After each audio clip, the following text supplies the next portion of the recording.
గల పవన్ కళ్యాణ్ అనే నేను శాసనం ద్వారా నిర్మితమైన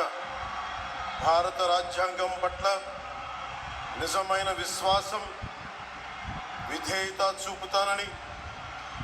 భారతదేశ సార్వభౌమాధికారాన్ని, సమగ్రతని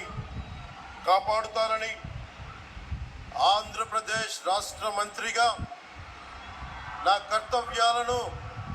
శ్రద్ధతో, అంతఃకరణ శుద్ధితో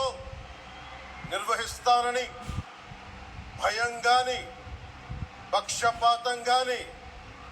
రాగద్వేషాలు గాని లేకుండా రాజ్యాంగాన్ని, శాసనాలని అనుసరించి ప్రజలందరికీ న్యాయం చేకూరుస్తానని దైవ సాక్షిగా ప్రమాణం చేస్తున్నాను.